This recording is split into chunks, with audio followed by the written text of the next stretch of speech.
بسم الله الرحمن الرحيم. الحمد لله رب العالمين، والصلاة والسلام على سيدنا محمد وعلى آله وصحبه أجمعين، أما بعد.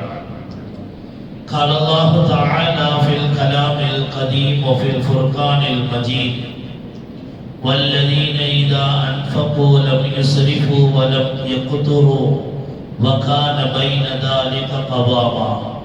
صدق الله مولانا العظيم.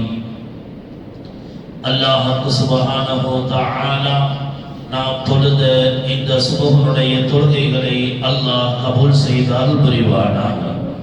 அதன் பரக்கத்தினால் எல்லா வகையான பலாய்கள், முசீபத்துகள், நோய் நொடிகள், நெருக்கடிகள் அனைத்திலிருந்தும் அல்லாஹ் நம்மையும் நம்முடைய பெற்றோர்கள், மனைவி, மக்கள், உஸ்தாதுமார்கள், உறவினர்கள், முஸ்லிமான உம்மத்தோர்கள் அனைவர்களையும் அல்லாஹ் காத்து அருள் புரிவானாக.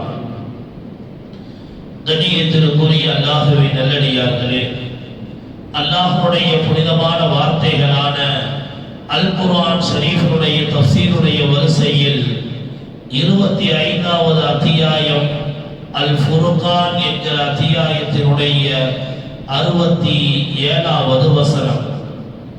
அல்லாஹ்வுடைய சிறப்பிற்குரிய நல்லடியார்களை குறித்து தொடர்ந்து சொல்லிக்கொண்டே வருகிற அல்லாஹ்வுடைய பொருத்தம் பெற்ற நல்லடியார்கள் எப்படியெல்லாம் நடந்து கொள்வார்கள், அல்லாஹ்விடத்தில் எதையெல்லாம் கேட்பார்கள், எதை விட்டும் பாதுகாவல் தேடுவார்கள் என்பதை குறித்து தொடர்ந்து இந்த வசனங்களில் குறிப்பிடுகிற அல்லாஹ்வுடைய பொருத்தம் பெற்ற நல்லடியார்கள் தங்களுடைய வாழ்நாளில் எப்படி செலவு செய்வதை குறித்து அவர்களுடைய செலவீனங்கள் எல்லாம் நடுநிலையானதாக இருக்கும் என்பதை அல்லாஹ் இந்த வசனத்தில் குறிப்பிடுகிறார். ஒரே அடியாக தீன் விரயமும் செய்யக்கூடாது, அதே நேரத்தில் கஞ்சத்தனமும் செய்யக்கூடாது. இரண்டையும் மார்க்கம் தடுத்திருக்கிறது. விசாலமான முறையில் சந்தோஷம் அளிக்கிற வகையில் குடும்பத்தார்களுக்கும் சொந்த பந்தங்களுக்கும் தாராளமாக உதவுவது என்பது அல்லாஹ் நமக்கு தருகிற பெரிய பாக்கியம். இந்த செல்வங்கள் எல்லாம் எப்படி செலவழிக்கப்பட வேண்டும் என்பதை அல்லாஹ் எந்த வழிகளில் விரும்புகிறான் என்பதை பெருமானார் ஸல்லல்லாஹு அலைஹி வஸல்லம் நமக்கு சொல்லித் தருகிறார்கள். அந்த வகையில் அல்லாஹ்வுடைய பொருத்தம் பெற்ற நல்லடியார்கள் வல்லதீன இதா அன்ஃபகு, அவர்கள் அல்லாஹ் கொடுத்த செல்வங்களை அவர்கள் செலவு செய்வார்கள். லம் யுஸ்ரிஃபு, வீண் விரயம் செய்ய மாட்டார்கள். வலம் யக்துரு, அதே நேரத்தில் கஞ்சத்தனத்தையும் செய்ய மாட்டார்கள். வகான பைன தாலிக கவாமா, அந்த இரண்டிற்கும் இடைப்பட்ட நடுநிலையாக அவர்கள் தங்களுடைய செலவீனங்களை, தங்களுடைய பொருளாதாரங்களை எல்லா காரியங்களிலும் நடுநிலையான ஒரு நேர்கோட்டில் பயணிப்பவர்கள் தான் அல்லாஹ்வுடைய பொருத்தம் பெற்ற நல்லடியார்கள் என்பதை அல்லாஹ் இந்த வசனத்தில் சொல்லித் தருகிறார். நம்முடைய வாழ்நாளிலேயும் சரி, கெஞ்சத்தனம் என்பது அல்லாஹ்வுடைய அந்த கோபத்தை, நம்முடைய செல்வங்களில் தரித்திரத்தை ஏற்படுத்திவிடும்.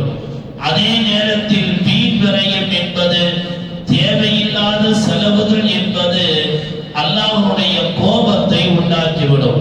எனவே இரண்டிற்கும் இடைப்பட்ட முறையில் தேவையான இடங்களில் தாராளமாக கொடுப்பதும், அதுவும் ஹதீஸ்களில் குடும்பத்தார்களுக்கு நாம் செய்கிற ஒவ்வொரு செலவுகளும் அல்லாஹ்விடத்தில் உயர்ந்த நன்மைகளாக அல்லாஹ் எழுதி தருகிறார். ஒரு ஹதீஸில் நாயகம் ஸல்லல்லாஹு அலைஹி வஸல்லம் தன்னுடைய மனைவிக்கு ஒருவர் கொடுக்கிற உணவின் கவனம் அல்லாஹ் அதை நன்மையாக, அல்லாஹ் சதகாவாகவும் நன்மையாகவும் அல்லாஹ் அதை பதிவு செய்கிறார் என்று பெருமானார் ஸல்லல்லாஹு அலைஹி வஸல்லம் நமக்கு அழகான வழிகாட்டலை குடும்ப ரீதியாக நாம் எப்படியெல்லாம் நடந்து கொள்ள வேண்டும் என்கிற அழகான வாழ்க்கையினுடைய பாடத்தை அல்லாஹ் இந்த வசனத்தில் சொல்லித் தருகிறார். அதே போலத்தான் எல்லா காரியங்களிலும் நடுநிலையை பேண வேண்டும். இபாதத்துகளுடைய விஷயத்திலேயும் நடுநிலையாக இருக்க வேண்டும். ஒரு தடவை சஅத் ரலியல்லாஹு தஆலா அன்ஹு ஒது செய்து கொண்டிருந்தார்கள். முகத்தை திரும்ப திரும்ப கழுவிக்கொண்டே இருந்தார்கள். இதை பார்த்த பெருமானார் ஸல்லல்லாஹு அலைஹி வஸல்லம், அலைஸலக யா சஅத் பின் காஃபின், சஅதை நீ கழுவிக்கொண்டே இருக்கிறாயே, உனக்கு இன்னும் போதுமாகவில்லையா என்று கேட்டார்கள். உடனே சஅத் ரலியல்லாஹு தஆலா அன்ஹு சொன்னார்கள், யா ரசூலல்லாஹ், என்னுடைய முகத்தில் அழுக்கு இருப்பதாக நான் உணர்கிறேன். அதனால் தான் திரும்ப திரும்ப ஒது செய்கிற போது முகத்தை நான் தொடர்ந்து கழுவிக்கொண்டே இருந்தேன் என்று சொன்ன போது நாயகம் ஸல்லல்லாஹு அலைஹி வஸல்லம் சொன்னார்கள், ஓடுகிற ஒரு ஆற்றின் கரையில் அமர்ந்து நீ ஒது செய்தாலும் சரி, 3 தடவைக்கு மேல் உன்னுடைய முகத்தை நீ கழுவாதே. 3 தடவை என்பது அந்த சுன்னத்தான முறை, அத்தோடு நீ நிறுத்திக்கொள் என்று சொன்னார்கள்.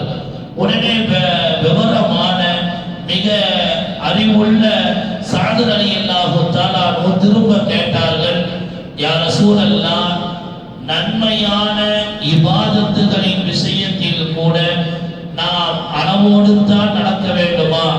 வுது என்பது நன்மையான காரியம் தானே என்கிற அந்த அர்த்தத்தில் பெருமானாரிடத்தில் கேட்டபோது நாயகம் ஸல்லல்லாஹு அலைஹி வஸல்லம் 3 தடவை கழுவிக் கொள்ளுங்கள், அதற்கு மேல் கழுவுவது என்பது தண்ணீரை வீண் விரயம் செய்வதாக கருதப்படும் என்று பெருமானார் ஸல்லல்லாஹு அலைஹி வஸல்லம் சஅத் ரலியல்லாஹு தஆலா அவர்களுக்கு கூறியதாக நாம் வரலாற்றில் பார்க்க முடிகிறது.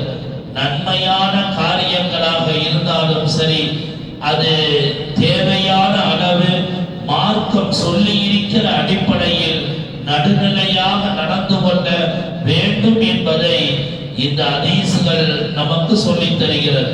பொருளாதார ரீதியாக இருந்தாலும் சரி, இபாதத்துகளுடைய அந்த அமைப்பில் இருந்தாலும் சரி, எல்லா காரியங்களிலும் நடுநிலையோடு அல்லாஹ்வுக்கும் அல்லாஹ்வுடைய ரசூலுடைய பொருத்தத்தை நாடி நாம் காரியங்களை மேற்கொள்கிற போது அல்லாஹ் மேலும் மேலும் அல்லாஹ் விசாலப்படுத்துவான் என்பது ஹதீஸ்களும் ஆயத்துக்களும் நமக்கு சொல்லுகிற பாடம். அல்லாஹ் சுப்ஹானஹு வ தஆலா கஞ்சத்தனத்தை விட்டும், அதே போல வீண் விரயமான அல்லாஹ்வை கோபப்படுத்துகிற ஷைத்தானுக்கு சகோதரர்களாக இருக்கிற வீண் விரயங்களை விட்டும் வல்லோன் அல்லாஹ் நம்மையும் நம்முடைய சமூகத்தையும் எல்லா விஷயங்களிலும் அல்லாஹ் பாதுகாத்து அருள் புரிவானாக.